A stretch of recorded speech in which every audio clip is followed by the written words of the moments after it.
What's up with all the explosions?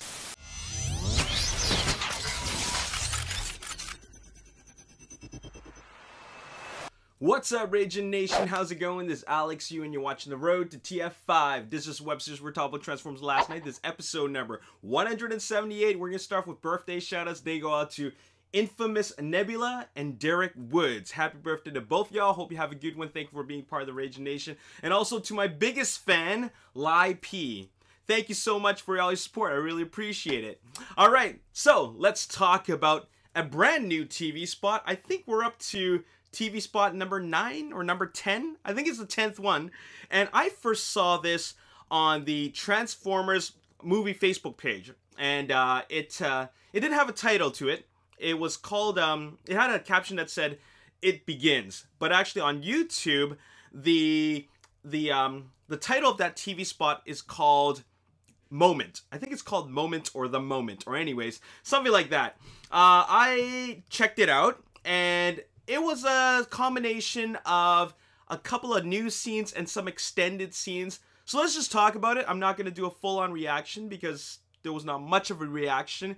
We're just going to talk about it, and we're going to do, once again, a brief shot-for-shot analysis. After that, I'm going to talk about some toys and some current events, all right? So let's talk about this shot. This is essentially an extended shot of the very first time we saw Dragon Storm, where he's like flying around these hills, and this is before he just passes this hill. And what I noticed most about this is that if you look at his wings, you can actually see through the wings, just because the parts are like little bits and pieces, which makes me wonder what his transformation is going to be like. I've always been very curious about his transformation and what it's going to be like, and it's mainly because he's composed of all these tiny little parts, as you can tell from the original banner that we saw, where he's going face to face with Optimus Prime holding a sword. The next shot that I thought was interesting is this shot right here. It's basically that crash-landed Cybertronian underwater vessel that's rising up from the ground. It's another angle of a shot that we've seen before, but it's something new. And then there's this shot. I think this is something that we've actually seen before, but what's different about this shot is actually you see Cogman at the bottom of the screen, and he's just kneeling down, and he's looking clearly through the glass by going like this, and they're obviously looking at the what's hidden underwater. All right, so I believe they're in the submarine, because if you look at the left side, you can see this is where one of the fins are. Okay, now this is a very interesting shot, and it's mainly because, you know, those parts that come from that planet that is making its way to Earth. Well, this shot is a little bit different, and the reason why it stands out is because of what's up with all the explosions. I know it's hitting the moon, but what is up with all the flames and the explosions going on? Why is there fire going on there? It doesn't make a whole lot of sense why there would be fire to begin with, but maybe it's hitting the Ark. But when we saw the Ark get hit from another angle, there was no real like flames or any kind of combustion going on. So I'm really curious why there's explosions going on here. I'm really curious about that. It's a big mystery to me. This is a shot where just Izzy and Desi are just running. I think they're running to talk to Kate. I think this is right after the battle is done. They don't look as stressed out here. And this shot looks like it's something we've seen before. It looks exactly like something we've seen before, and I shouldn't be talking about it, but they've added some new things to it. If you look in the very, very far middle, of course, you see the two ships that they're chasing after. Now, I'm curious, why are they chasing after these two ships? And also, they've added shots. There's tracer shots. There's lasers that are being shot towards like the pilots of these other ships that are closer to the screen. They're chasing after them, and they're firing back. They were never firing back before, but in this brand new TV spot, they added the CG, which shows that they are firing back. But my big question is, why are they chasing them? Who's on those ships? Like, who's piloting these ships? If they're chasing them, I'm just thinking they couldn't possibly just be Decepticon drone ships. I mean, they got to be something more significant than just drones. There's got to be something there. Maybe somebody's captured inside these ships and they're chasing after them. I don't know, but they are chasing them for a reason, and it's going to be a pretty exciting chase. Moving on, let's take a look at this shot right here.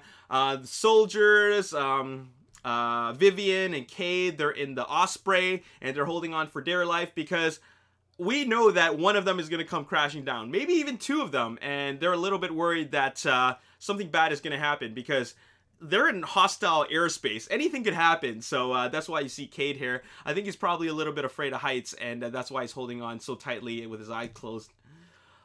Here's a shot where this Decepticon drone ship, it's flying up, and then boom. I think one of them gets shot down, and then it crashes into the other one. So that's a pretty exciting scene. Now this is something interesting. The thing that rises up from the underwater, I think it's sinking back down or something, and then we see Cade and Lennox. They're standing right in front of this water that's coming towards them, and it's a pretty dangerous situation. We kind of have an idea that we kind of have an idea of what happens next, and that is Cade gets swept away into water, and then in the first trailer we see that Lennox dives in and rescues him. So that's what happens. We've actually seen a lot of behind the scenes footage and photos of this particular scene. Basically, they have these giant water tubes which brings down all this water down, and then that's how they're able to create all these giant like this giant like waves of water coming down at them. So it's going to be a pretty intense scene. I'm looking forward to that. Oh, there's the water coming down at him. And look at this gun that Lennox is using. I guess this gun is strong enough to shoot down Cybertronians, because otherwise why would he carry it? Anyways, this is an extended shot of Bumblebee. We've seen a shot before where he is just about to put on his battle mask. This is just an extended shot where we see a little bit of like a few seconds right before the mask comes on. And yeah, it's pretty cool. And here, of course, he has the mask going on. Now here is where, even though he looks like he's ready for battle with the forge, Optimus swings him around, like does a full 360, and then boom, slams her right onto the ground. And like I said before, it's gonna be a really brutal fight. Like, this is gonna be a heartbreaking, a very emotional and brutal fight. It's gonna be very, very violent, and it's just gonna be very difficult to watch because we're watching one of our, like, a lot of people's favorite characters go at it, and they're not supposed to go at it because they're supposed to be good guys. They're supposed to be comrades. They're friends. Why would they do this to each other? That's why this scene is going to have a pretty huge emotional impact, and I think that it's going to be pretty tough to watch. Alright, so I'm done talking about this TV spot. I believe this is the 10th one. There's going to be more to talk about, so stay tuned for that. I would like to bring to your attention this interview from expose.ie, and I think this could be, I really don't know. It's maybe an Irish website. I don't know. Irish-based website. But anyways, the headline reads, Anthony Hopkins was thrilled by scary stunts in Transformers last night. And the interview gives you a little bit of an insight on what he went through. I'm just going to read you the paragraphs here. I had 2 American stunt drivers who were crazy. I had to sit in this kind of jet car. It was a low seat, hard to get into the damn thing. So they strap you in, you take a deep breath. Here we go, and action. So I'm pretty sure he's referring to the McLaren, which is going at high speeds, and he's just going to sit there and just go with the flow. And next he says, and then there are these helicopters flying low, which is scary, and you're doing 80 miles through the Admiralty Arch in London. Of course, something could go wrong. You could get killed, I guess, but I come from the school of just got on with it. So, true professional here. You know, he could be very, very scared. He could show off his emotions, and he could just chicken out, but he just said, let's just get on with it. Let's do the scene, and then whatever happens, happens. At least they catch it on camera, and then it's going to be really, really authentic when he shows his true fear.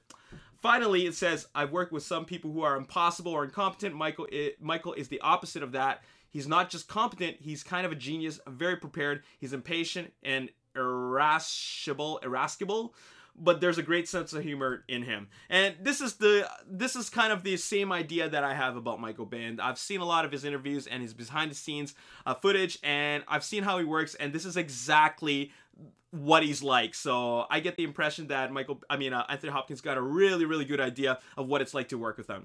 Okay, moving on, we're going to talk about merchandising. I'd like to give a big shout out to Ren Yami, as new images of new toys have been leaked. This is a new product from Takara, and what it is what they're calling Caliber Optimus Prime, or Optimus Prime Caliber Edition or something, and it's basically the Armor Knight Optimus Prime that we already seen from Takara. It's a leader class, but it's a little bit different, and I'm going to show you another image here, and basically what it is it's the leader class Armor Knight Optimus Prime, but you get this giant shield which actually kind of transforms itself and forms into the back of the truck. And then the back of the robot mode has been modified a little bit so that you can actually place the sword in his back, and so he can have it on his back so that he can carry this giant double-handed battle axe. So that's pretty cool. This is definitely a treat for people who missed out on the Armor Knight Optimus Prime or really didn't bother to buy the leader class Optimus Prime from Hasbro. This is going to be a great addition because now you're getting an even better definitive version. So Takara has something exclusive to offer, and this is going to be I think this is going to be a pretty big hit. So I think I got my eyes on him because it looks really, really good, and this is a much better version than what we're being offered from Hasbro. Moving on, something else from Takara that is being offered is a new dual model kit. Now, if you're not aware of what are dual model kits, they're basically these highly detailed model kits of, well, there's two for Optimus Prime, and there's one for Bumblebee, and you don't have to paint them. I believe they come with decals, and then you put them on, and then after you put them on, it looks like a really, really detailed and also posable version of these characters. And they're like this tall. Bumblebee's a little bit shorter, but they're really, really detailed. I used to own them. I did sell them because I ended up buying something even better, which I'll show you later on in a video. But this looks even nicer. Now, DMK1 was the Dark of the Moon Optimus Prime. DMK2 was the Age of Extinction Optimus Prime. No, DMK2 was actually Bumblebee. DMK3 was Age of Extinction Optimus Prime. Now, DMK4, which is this one I'm talking about right now, this is the Last Night Optimus Prime, which is essentially the Age of Extinction Optimus Prime, but they put way more detail on this because I felt that the DMK03, which is the Age of Extinction Optimus Prime, was lacking in a color that should have been put in the appropriate places. It was lacking that. But this one makes up for that, and this one looks really, really nice. Even though I'm really, really tempted to get this one, it just feels like, oh man, there's so many versions of Optimus Prime that are out there that I don't know if I need another one, even though this does look really, really nice. It costs 9,800 yen. It's a really, really good value out there for what it is. And there's new features. You get a base, you get the sword, you get the shield, which also opens up. So great features along with the brand new and new improved color apps. So really, really awesome. Now, the last bit of merchandising I want to share with you is these new 1/24th scale die-cast metal vehicles from Jada.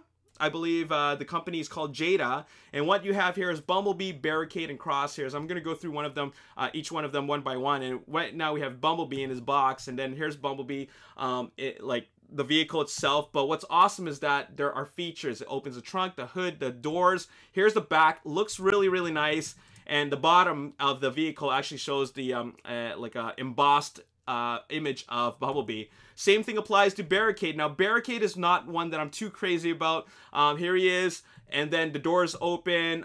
There's the front, the back. The back really emphasizes how ridiculous the guns look, so I'm not too into that. But if you open the doors, you can see the details in the interior. Once again, if you look at the back, here is the robot embossed on the back. Now here's Crosshairs. Here's the one that I really, really want. I will be getting Crosshairs and Bumblebee, but Crosshairs is the one I want the most, and he looks so beautiful at this angle. All the parts are opening up, doors, hood, trunk. It looks so unique. The side view is even more sleek. It looks beautiful. And then here's the front. Like, what a great shot. And the back looks even better. Well, it looks just as good. And once again, the back shows an embossed image of Crosshairs. So it looks really, really good. All right, these are all available at paulmartstore.com, and I have them. I have the Crosshairs and the Bumblebee in my shopping cart, so I will be getting those. All right, let's move on to talk about current events, or special events rather. Squeaks is making an appearance at various Comic-Cons and special events throughout America. And he already made his appearance at Phoenix Comic-Con as well as a San Francisco Carnival. And if you were lucky enough to be there, you would be able to get a photo with them. And here is Red D. Clausen 9194 with Squeaks. Looks really, really good. This is at Phoenix Comic-Con, and here are the Arizona Autobots. So they look cool, along with a couple Decepticons. So thank you so much for sharing that with me. And also I want to give a big artwork shout out, fan art shout out to Ludwig Hopland. He says, "Hey Alex, I'm a huge fan. I love your vids and ideas. Every time I see a new vid from you, it makes my day 25% better. Thanks." Only 25% better? Okay, so that means that I should give you 4 videos in a single day. That means at 4 times 25, we got 100%. I can make your day, or I have the potential to make your day 100% better if I pump up 4 videos in a single day. Anyways, let's check out this fan art. It's Barricade, the evolution of Barricade. There's of course, 2 different Barricades, as we already know from the Transformers live-action universe. There's the original Barricade, which appeared in Transformers and Dark in the Moon, and then, of course, there's Barricade from the last night. It looks really, really good. I can see that you're basing your artwork off the CG renders that are being out there right now, and it looks really, really good. You did a great job with both Barricades, and keep up the good work. I'm looking forward to seeing your next drawing. Anyways, that's all I gotta say in this episode.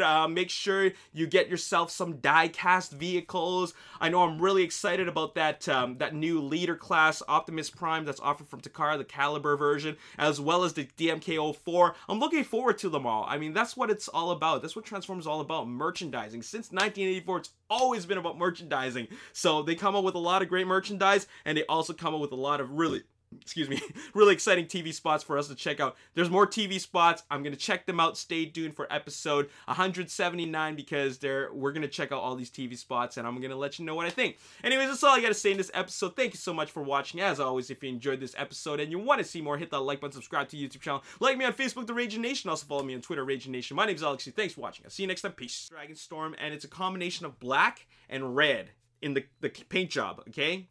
This night is a combination of metallic and red.